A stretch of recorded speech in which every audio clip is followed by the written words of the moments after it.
Nos encontramos en el podcast Michoacán con un invitado especial aquí en la recámara, el profesor Juan Hurtado Chagoya, una personalidad en el estado de Michoacán en todo lo que tiene que ver con educación, un gran amigo mío a quien le agradezco que pueda asistir a este podcast y que nos haga el favor de tener algunos cambios de experiencias y de conocimientos. Profesor, bienvenido. Muchas gracias, amigo Paco. Aquí estamos en este espacio, la recámara.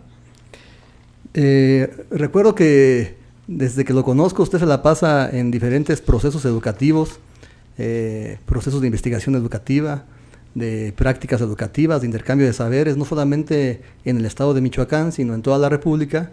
Y sabemos que tiene usted una gran experiencia también a nivel iberoamericano y latinoamericano. ¿Nos podría comentar un poco sobre esas experiencias?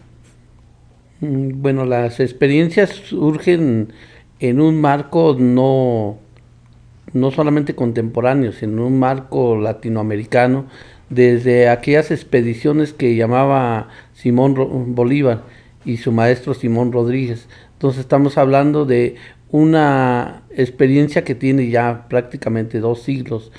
Y en ese sentido, desde esa perspectiva nos hemos organizado maestros de todo el continente, prácticamente desde el Río Bravo hasta la Patagonia, para reconocer esas prácticas de los maestros que se están dando en todos los rincones y que los maestros tomen la voz y pongan en el escenario público sus experiencias.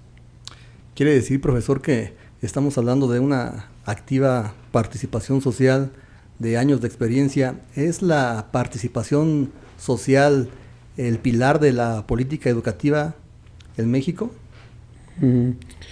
Bueno, tendríamos que hacer un recuento en México se vivió toda una época de neoliberalismo, lo que llamamos también, que se vivió desde las condiciones de privatizar. Se privatizaron prácticamente ferrocarriles, bancos, todos los sectores productivos fueron tocados.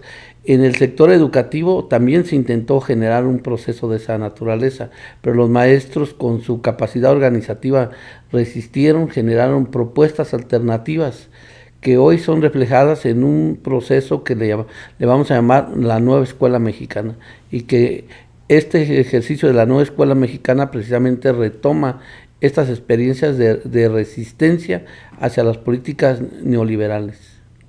¿La nueva escuela mexicana es una respuesta?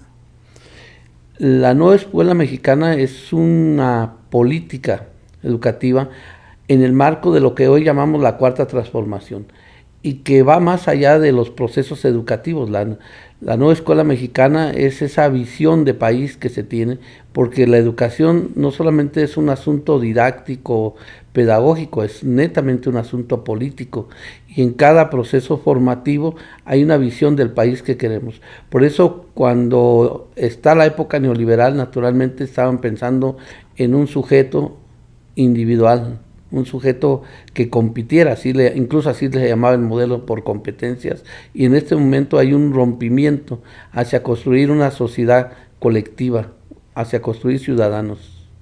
Me parece muy interesante lo que dice, profesor. ¿Estaríamos pensando entonces que la nueva escuela mexicana está cambiando de que la educación sea de un servicio a un derecho? Naturalmente, la educación es un derecho humano que prácticamente es un derecho que enarbola o trastoca todos los demás derechos, porque una persona educada, formada como ciudadano, con su capacidad de pensamiento crítico, con su sentido de pluralidad, con ese sentido de dignidad, es una persona que puede generar procesos de democracia, generar procesos de transformación, y esos se van a ir viviendo desde las escuelas, desde los barrios. Por eso hay un planteamiento que es central en este sentido de la nueva escuela mexicana, que es poner en el centro a la comunidad. Pasando a una pregunta un poco más personal, si estamos hablando de educación, su formación educativa, profesor, que nos pudiera contar cómo lo llevó a estos andares por pues todo, ha ido a Colombia, ha ido a Venezuela, ha ido a Argentina, inclusive si nos pudiera comentar, hizo un evento en Michoacán con personas de diferentes nacionalidades, que pudiera comentar algo para la gente que nos está escuchando. Bueno, pues nunca sabe uno cómo llega a un lugar, pero el tiempo y las experiencias nos van diciendo cuál es el camino. Nosotros señalamos que como maestros conocimos hace mucho tiempo, algunos tiempos, al maestro Fabricio Gómez Auza, que él escribió un texto que para nosotros era prácticamente un horizonte, transitar de docente a educador. Nosotros fuimos educados en una escuela normal, como los miles de maestros, pero nos damos cuenta de que no es solamente la docencia, no es solamente el generar procesos otra vez didácticos, sino es imaginarse que hay otros mundos posibles y que esos pasan por la educación. Entonces, ese horizonte de formación, de intercambio de experiencias con educadores con tanta visión que ha dado América Latina, nos llevaron a conocer otros horizontes, a ir intercambiando con compañeros venezolanos, argentinos y otros, incluso continentes, que están pensando en la educación como un punto de arranque para los procesos de transformación. Y por eso otra vez citamos a la nueva escuela mexicana. Hay un elemento central que es decolonizar el pensamiento, es regresar al pensamiento original, que es el pensamiento del sur desde nuestros orígenes. Entonces, profe, la educación, uno de sus principales objetos es enseñarnos a pensar. Naturalmente, podemos decir que es el asunto principal, cómo formamos para pensar. Y eso lo refleja de manera muy clara hoy lo que le llamamos ya técnicamente el perfil de egresos. Cuando estaban ese régimen neoliberal, lo que les interesaba era generar procesos de lectura, escritura, matemáticas, procesos muy pragmáticos que están implícitos en la formación de un sujeto crítico, de un sujeto autónomo, de un sujeto con capacidad de imaginar los futuros. Por eso, y eso solamente se logra cuando la educación se convierte en un elemento fundamental para enseñar a pensar, y cuando el educando se convierte en un proceso de binomio. Aquí nadie enseña a nadie, estamos enseñándonos todos colectivamente, y eso se logra también con este planteamiento. Hoy vamos a educarnos recuperando el saber de la comunidad, ese saber que está integrado también por conocimientos y que los vamos poniendo en juego en esta construcción de la democracia. Entonces la educación no está solamente dentro de las universidades, las escuelas, de estas paredes que llamamos institución, está también fuera, o debe haber una combinación de ambas. No, la educación es un proceso implícito al ser humano, está ahí dentro. Sin educación no pudiéramos tener nada, ¿no? Todos podemos ver los múltiples saberes que vemos en la cultura purépecha, por ejemplo, y que lo vemos muy claro en los panaderos, en los artesanos, en todo lo que se construye. Es un proceso de conocimiento que se va generando y transmitiendo. Pero hoy lo que se quiere no solamente es que la gente sepa hacer, sino que sepa comprender por qué lo hace, a dónde va, cómo se hace. Y de ahí que hay elementos muy importantes como este asunto de la estética, cómo comprendo lo que hago. Yo cito un ejemplo muy comúnmente, cuando uno va a Paracho los domingos, en esa plaza mágica encuentra uno miles de colores, que significan miles de conocimientos prácticos, desde el hacer una guitarra, que es un conocimiento que viene de la física, hasta expresar un valero, un yoyo, un rebozo con los miles de colores. Entonces, ahí hay un conocimiento que no pasó por la escuela, sino pasó por el proceso cultural de los pueblos. El pasar por el proceso cultural de los pueblos, entonces habla de esta mancuerna entre educación y formación. Sí, es inseparable, porque entonces la educación es esa capacidad de comprender las cosas, de comprenderlas en todos sus sentidos, no solamente de aplicarlas. Y por eso cuando se habla de las universidades, juegan un papel muy importante en el sentido de formar sujetos, pero a veces estos sujetos se forman para sí mismos, y hoy lo que necesitamos es formar para la colectividad, formar para todos, para el bien común, para el buen vivir, que le llaman los compañeros sudamericanos. Profe, ¿la nueva escuela mexicana podría abarcar entonces estos elementos de los que estamos hablando?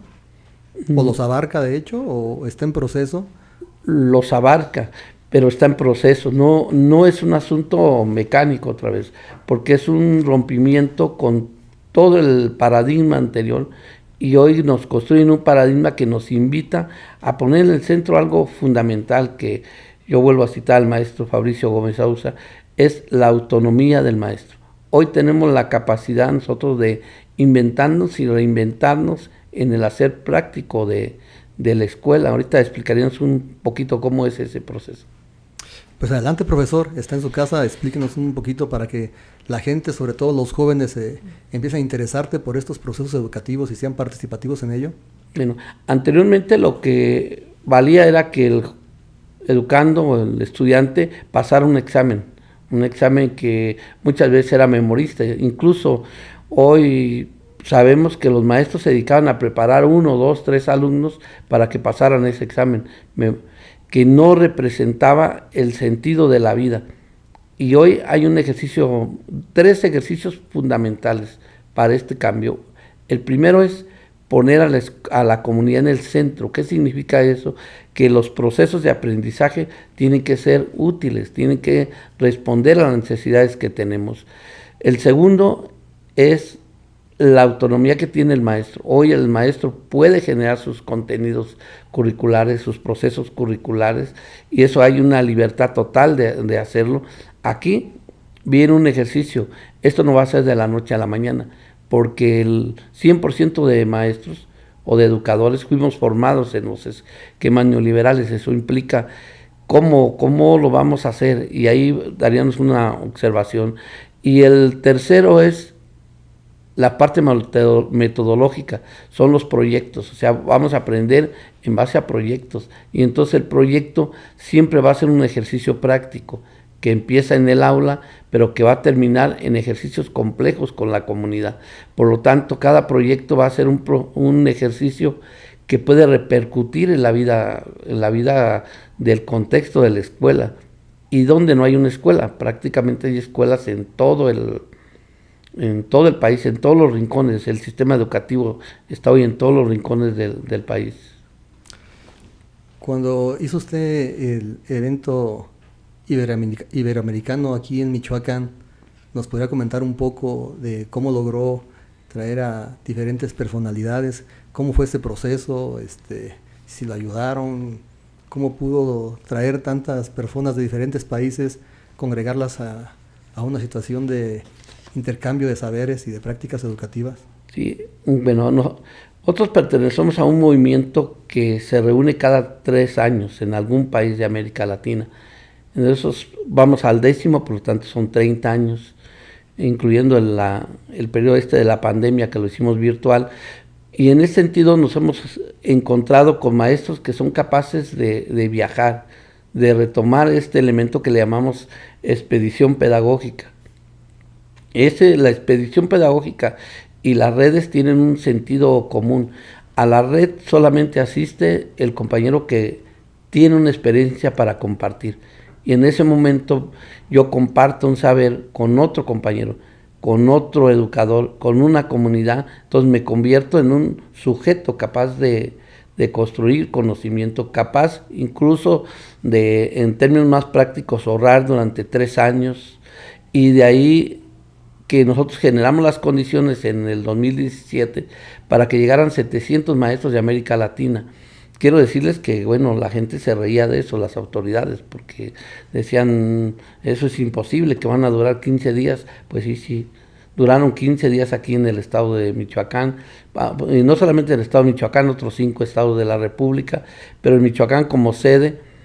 ¿Y cómo fue posible? La solidaridad.